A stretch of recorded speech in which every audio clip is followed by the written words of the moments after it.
Bonjour tout le monde, bienvenue dans ma chaîne YouTube Math E&S. Aujourd'hui, on va consacrer cette vidéo pour cet exercice que vous avez devant vous, hein. C'est un exercice que j'avais posé dans un examen de master. Alors bien sûr, on se focalisera sur la régression linéaire multiple. Vous avez ici soit le modèle de régression linéaire multiple suivant. C'est un exercice qui est très théorique, hein, donc il n'y aura pas d'application. Alors, on va voir son application dans l'exercice 2, dans une autre vidéo. Ok.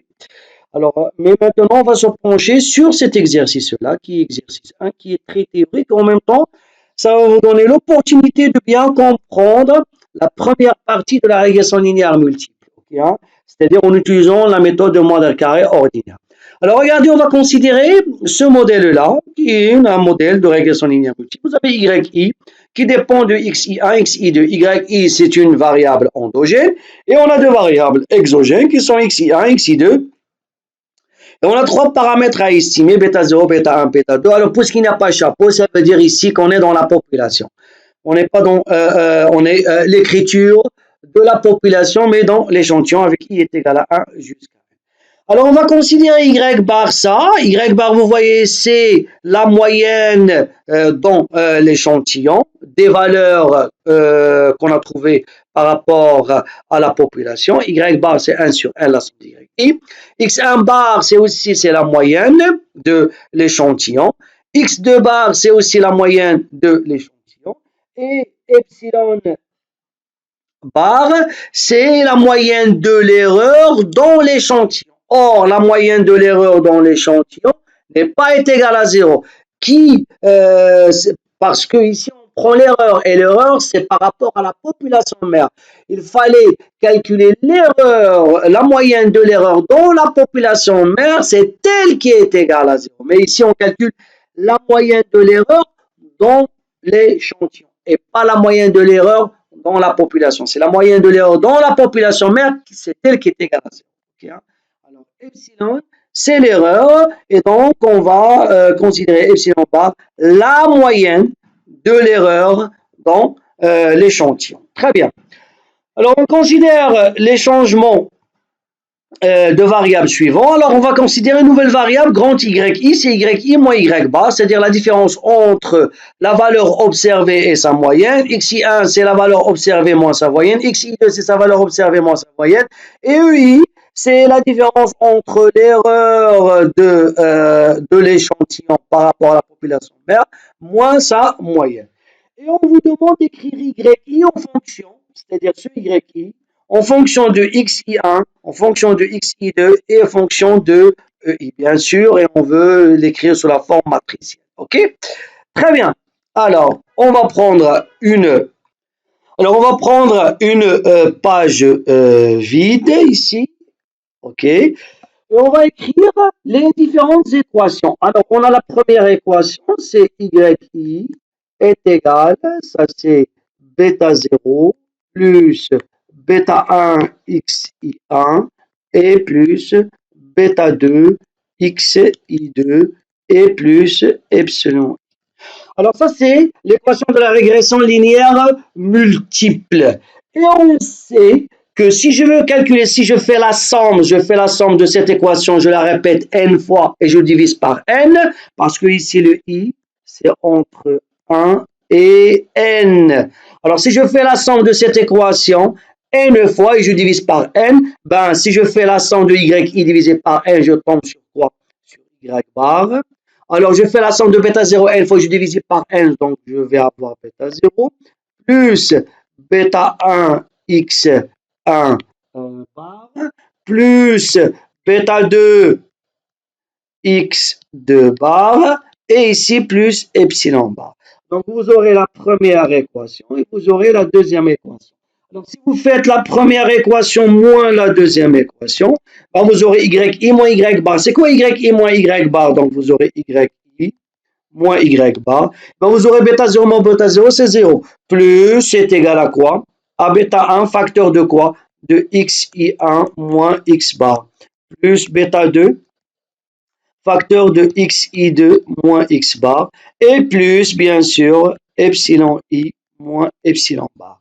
Alors, d'après bien sûr, l'exercice. On a noté que yi moins y bar, c'est quoi? C'est grand yi, pardon, c'est grand yi, c'est pas, il n'y a pas bar, hein. C'est grand y. Alors, si on revient, regardez, la voici. Grand yi, c'est petit yi moins y bar. Grand xi1, c'est xi1 moins x bar, et ainsi de suite. OK? Et ainsi de suite. Alors, on va voir ici yi est égal à bêta 1. Ça, c'est quoi? Ça, c'est grand xi1 plus bêta 2. Ça, c'est quoi? C'est grand xi2 et plus epsilon i moins epsilon bar, on a dit c'est ei. Alors, qu'est-ce que vous remarquez? Qu'est-ce que vous pouvez dire à partir de ça?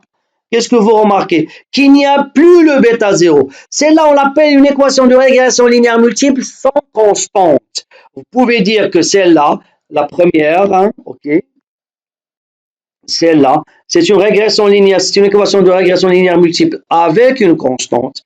Par contre, celle-là, c'est une équation de régression linéaire multiple sans constante, c'est-à-dire il n'y a pas le bêta 0. Qu'est-ce qu'il me reste? Il me reste que le bêta 1 et le bêta 2.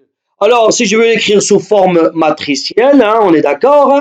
Si je veux l'écrire sous forme matricielle, alors ici, ça se répète ça, combien de fois i est égal à 1 jusqu'à n. Alors, je peux tout simplement écrire yi, c'est le vecteur grand Y1, pardon. Alors, je vais l'écrire comme ça. En fait, c'est grand Y1, Y2, jusqu'à grand Yn. C'est quoi grand Y1? C'est petit Y1 moins Y bar, Y2 moins Y bar, jusqu'à Yn moins Y bar. Alors, je considère ce vecteur-là. Après, je vais considérer bien sûr grand X, la matrice grand X, qui va contenir les deux colonnes que je vais noter ici par grand X11, X21 jusqu'à Xn1. Et on aura ici X12, X22 jusqu'à Xn2. C'est-à-dire, c'est les valeurs. Alors, la première colonne, c'est les valeurs de Xi1. Et la deuxième colonne, c'est les valeurs de Xi2. Hein. Donc, vous voyez, je suis un petit peu le cours. C'est le cours ici. On est d'accord? Alors, en fait, si je veux bien sûr expliciter cette écriture, c'est quoi grand X11? C'est petit X11 moins X1 bar. Ici, c'est X21 moins X1 bar jusqu'à N1 moins X1 bar. Ça, c'est la première colonne. Alors, après, c'est quoi X12? Ben, X12, c'est tout simplement, c'est petit X12 moins X2 bar. Ici, X22 moins X2 bar. Et jusqu'à Xn2 moins X2 bar. Alors, j'ai bien explicité les deux. Alors, et il me reste le E, hein, c'est-à-dire le E, c'est l'erreur. Alors, E, ça va être E1 jusqu'à En. Et c'est quoi E1? C'est bien sûr, c'est epsilon 1 moins epsilon bar, epsilon 2 moins epsilon bar, jusqu'à epsilon N moins epsilon bar. Alors, si je vais l'écrire sous la forme matricielle, je vais avoir grand Y est égal à X fois bêta plus E. Alors, Y, bien sûr, c'est grand Y1, Y2 jusqu'à Yn, est égal à X. C'est quoi X? C'est grand X11, X, pardon, de 1 jusqu'à Xn1. Et ici, c'est X, on va dire 1, 2. Ici, c'est X22 jusqu'à Xn2. Multiplié par quoi? Par bêta 1, bêta 2, plus le vecteur E qui va être ici E1, E2 jusqu'à E. C'est voici l'écriture. Alors regardez, si je veux déterminer la première équation, hein, si je veux déterminer la première équation, je vais avoir Y1 est égal à quoi?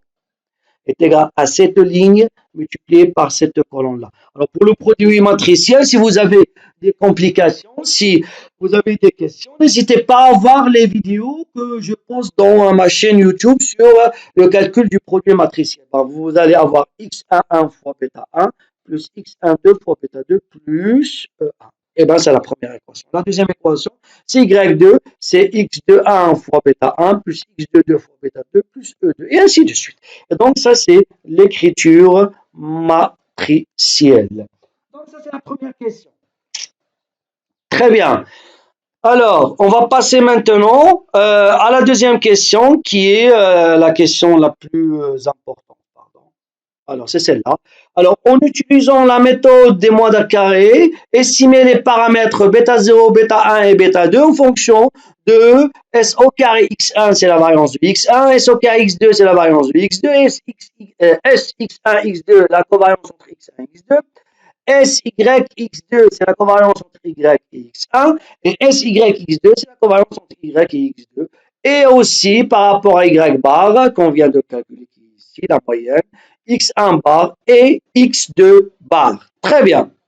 Alors, maintenant, puisqu'on a cette écriture et puisque, bien sûr, si le YI vérifie les hypothèses et les XI1, XI2 vérifient les hypothèses, alors même la transformation qu'on vient de voir, c'est-à-dire le YI, grand YI et XI1 et XI2, aussi il vérifie les hypothèses, même le EI, il vérifie les hypothèses pour qu'on puisse utiliser la méthode de moindre carré ordinaire. Alors, qu'est-ce qu'il nous dit la méthode de moindre carré ordinaire? Il nous dit la chose suivante, c'est que si on veut estimer l'estimateur, le bêta chapeau est égal à x transposé x moins 1, x transposé y. Alors ici, dans notre cas, le bêta chapeau, qu'est-ce qu'on a? C'est bêta 1 chapeau et bêta chapeau 2. Hein. Ça, c'est bêta 1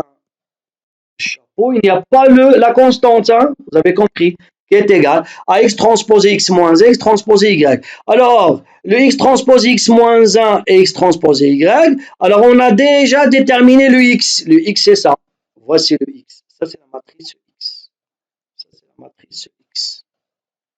C'est aussi celle-là que vous avez ici. OK?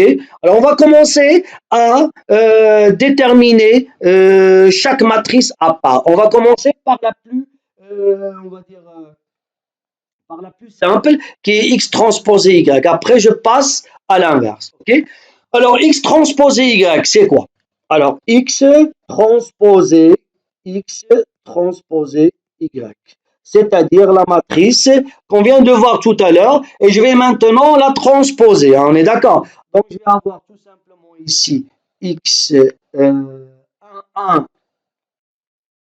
moins x1 bar, x12 moins x1 bar, jusqu'à xn1 moins x1 bar.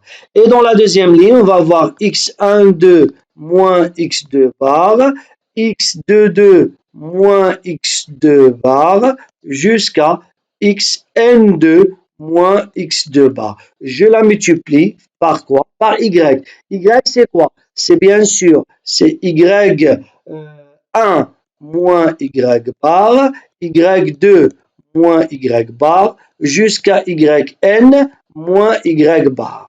C'est ce produit qu'on va faire. Alors, ça va en donner quoi? Alors, vous remarquez très bien, hein, ici, je vais multiplier toute cette ligne par toute cette colonne-là. Donc, on va avoir x1 moins x1 bar fois y1 moins y bar.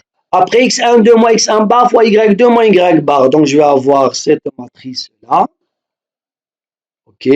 Donc, je vais avoir ici une somme de quoi?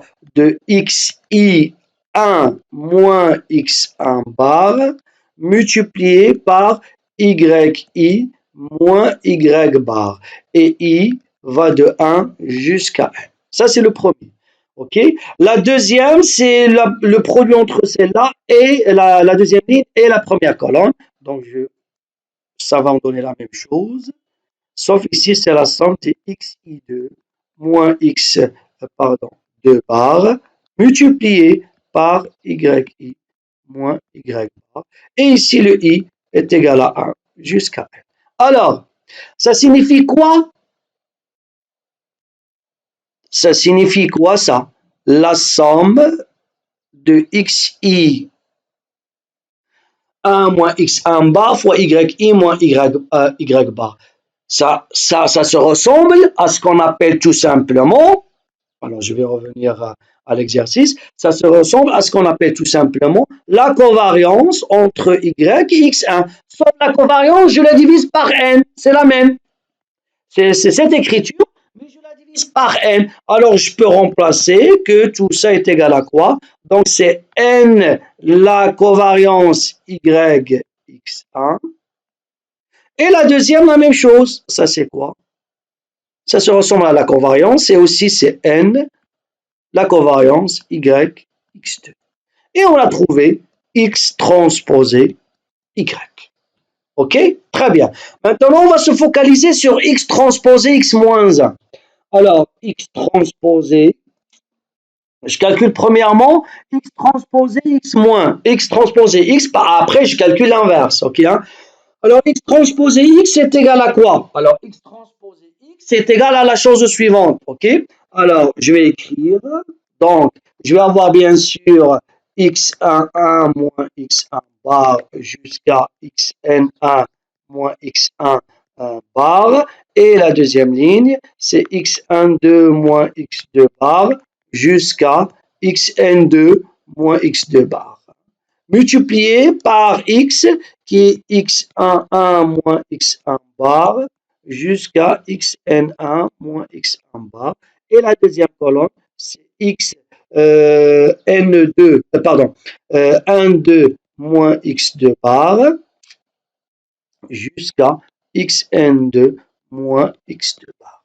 Alors, lorsque je vais faire le produit, bien sûr, je multiplie toute cette ligne par toute cette ligne, c'est-à-dire la même. Hein? Regardez, x1, 1 moins x1 bar fois x1 moins x1 bar. Donc, je vais avoir la matrice suivante. Alors, je vais avoir ici la somme de xi1 moins x1 bar.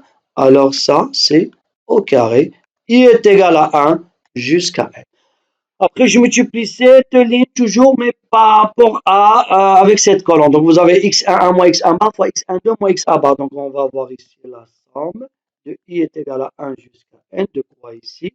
De xi1 moins x1 bar fois xi2 moins x2 bar. OK? Et je ferme. Après, je passe à la deuxième ligne, multiplié par ça. Donc, on trouve presque ce qu'on vient de calculer ici, c'est la somme de xi2 moins x2 bar fois xi1 moins x1 bar. Toujours i est égal à 1 jusqu'à n.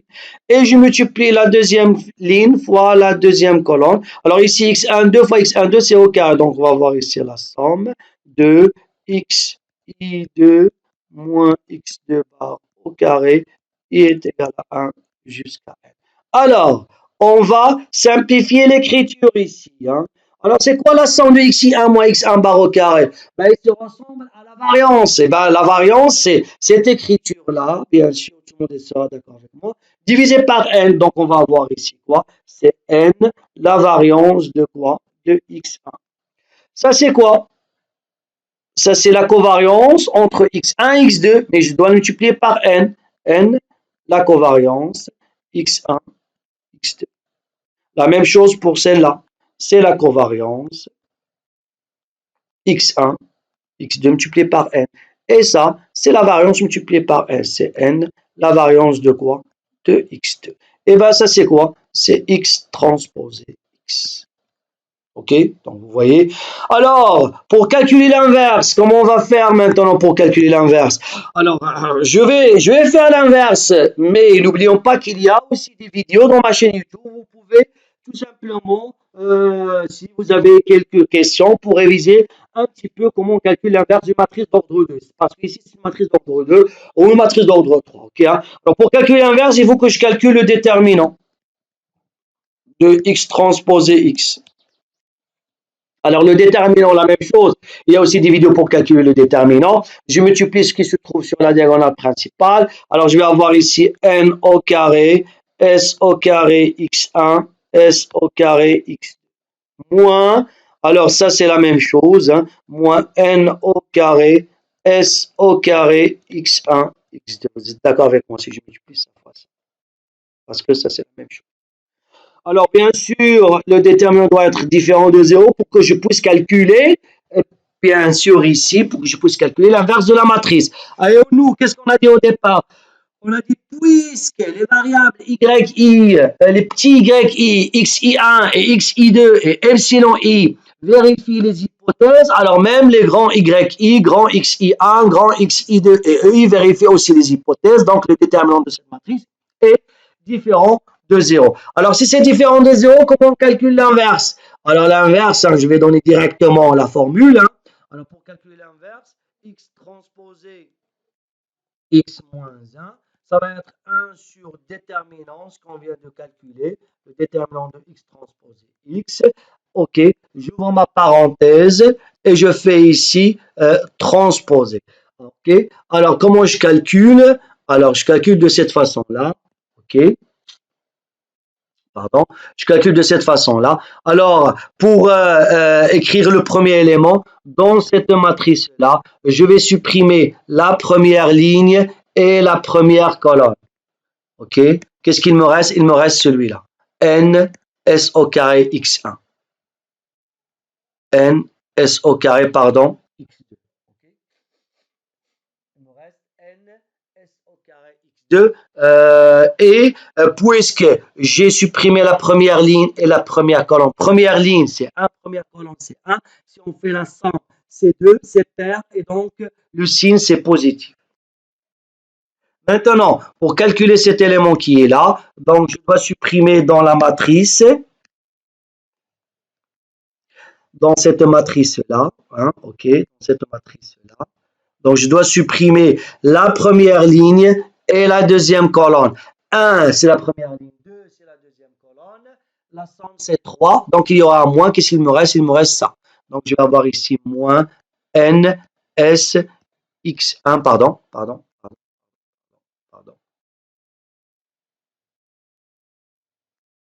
Il me reste moins n s x1 x2. Pour calculer maintenant cet élément-là, hein, donc on va faire la même chose, je reviens à ma matrice et je supprime là où se trouve cet élément, je vais supprimer la deuxième ligne et la première colonne, donc 1 plus 2 c'est 3, il me reste cet élément-là. Okay, hein. Donc, on va avoir un signe négatif et donc on va avoir ici moins n s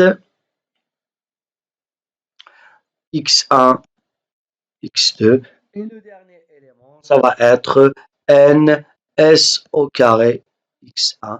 Ben, si vous faites le transposé, puisque la matrice elle est symétrique, donc ça reste la même. Pourquoi elle est symétrique? Parce qu'on a le même élément ici et le même élément ici. Alors à la fin on va avoir quoi? Ben, je vais l'écrire maintenant. Alors x transposé x moins 1 est égal à 1 sur le déterminant de x transposé x, c'est on a trouvé, c'est n au carré s au carré x1 s au carré x2 moins n au carré s au carré x1 x2. Ok, c'est ça. Et la matrice, c'est la suivante. La matrice, c'est en fait la matrice, c'est n s au carré, alors s au carré x2. Après, ici on a moins n s x1 x2. Ici moins n s x1 x2. Et ici c'est n s au carré x1. Ok, donc c'est ça, x transposé. Ça c'est x transposé x moins 1. Alors, x transposé x moins 1, donc j'ai calculé x transposé x moins 1. J'ai calculé avant x transposé y. Alors, je vais faire maintenant le produit. Alors, le produit, c'est quoi? c'est bêta chapeau qui est égal à bêta 1 chapeau, bêta chapeau 2, j'ai dit c'est quoi? C'est x transposé x moins 1 fois x transposé y. Alors, je vais l'écrire ici. Hein. Ok, je vais choisir notre couleur. Alors, ça va en donner ici, c'est 1 sur déterminant de x transposé x. Alors, ma matrice x transposé x moins 1, on l'a trouvé, c'est n s au carré x2 moins n s x1 x2 moins n s x1 x2 et n s au carré x1. C'est ça. J'espère que je n'ai pas commis une erreur. C'est bon. Je la multiplie bien sûr fois x transposé y.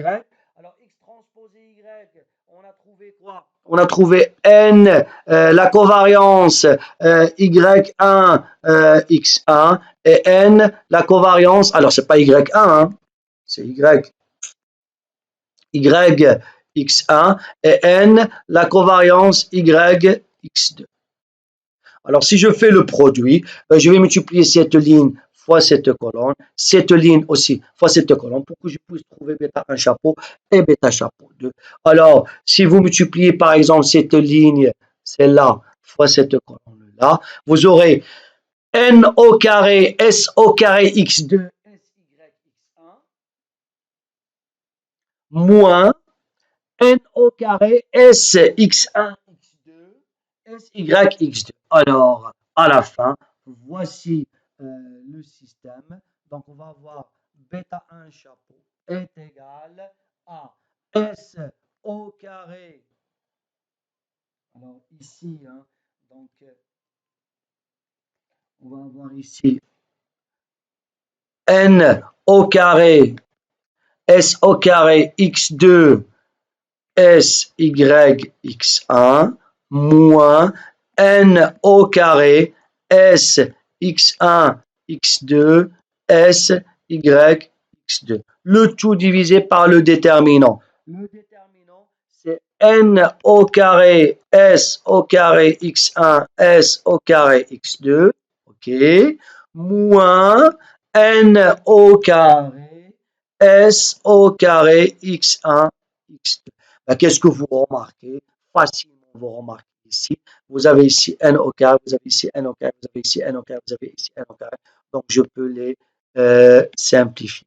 Alors, je reviens à mon bêta chapeau 2, qui est égal à quoi? Ben, c'est égal à aussi à moins n au carré s x1 x2 fois s y x1 et après plus n au carré s au carré x1 fois s y x2. Et le tout divisé par, bien sûr, le déterminant qui est n au carré s au carré x1 s au carré x2 moins n au carré s au carré x1 x2 et je vais simplifier par le n. Alors à la fin ici, je vais écrire maintenant proprement le bêta 1 chapeau en simplifiant et le bêta chapeau 2. Alors bêta 1 chapeau 2, c'est égal à S la variance de x2, la variance de x2 fois la covariance entre y et x1 moins la covariance entre x1 et x2 fois la covariance entre y et x2 divisé par la variance de x1 fois la variance de x2 moins la covariance entre x1 et x2 au carré.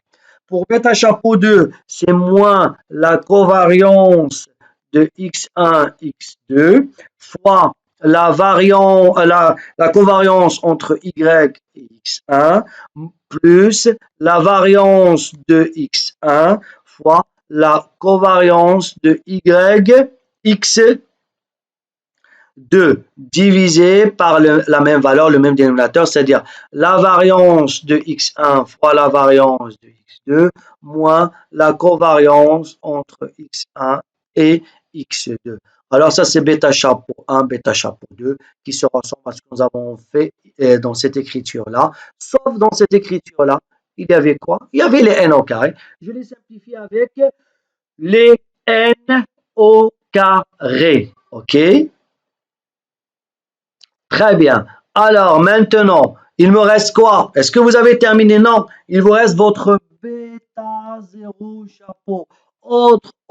Votre bêta 0 chapeau. Lorsque on était au départ de notre exercice, on a écrit le bêta 0 chapeau, pardon, on a écrit le y bar. Est-ce que vous vous rappelez du y bar? Le y bar, comment on l'a calculé le y bar? Ben, on a dit y bar, alors je m'excuse, je reviens à mon écriture ici. Donc, comment on va calculer celui-là? Alors, n'oublions pas une petite chose, le y bar. Comment calculer le y bar? Y bar, on a dit quoi? C'est bêta 0 plus bêta 1 x 1 bar plus bêta 2 x2 bar plus le, si je me rappelle très bien, le epsilon bar. Alors, si je veux maintenant estimer le bêta 0, je ne vais plus avoir cette erreur-là. Et donc, maintenant, si j'estime le bêta 0, je vais calculer le bêta 0 chapeau. Et bien, le bêta 0 chapeau, je ramène ces deux-là avec les estimations de ce côté-là. Je vais avoir ces y bar moins bêta 1 chapeau x1 bar moins bêta chapeau 2 x2 bar. Or, bêta 1 chapeau, c'est ce qu'on vient de calculer. Bêta chapeau 2, c'est ce qu'on vient de calculer. Et y bar, x1 bar, x2 bar, c'est ce... pardon. Alors ici, la petite erreur que j'ai commise, c'est que j'ai écrit y majuscule, x1 majuscule et x2 majuscule. En fait, c'est pas majuscule, c'est minuscule, hein, si vous vous rappelez très bien. Alors, je vais les réécrire. Ne craignez rien. J'ai pas commis d'erreur. Parce que nous, on a calculé la moyenne des petites variables de yi, xi1 et xi2, hein, si vous vous rappelez très bien. Mais c'est bien. Très bien. OK. Alors maintenant, je réécris. Hein. Donc ici, c'est mon petit y. Ça, c'est mon petit x1. Et ça, c'est mon petit x2. Alors ici, je vais avoir mon petit y. OK. Ça, c'est mon petit x. Et ça, c'est mon petit x. OK. Ben, vous remplacez bêta 1 chapeau par la valeur qu'on vient de trouver. Bêta chapeau 2 par la valeur qu'on vient de trouver.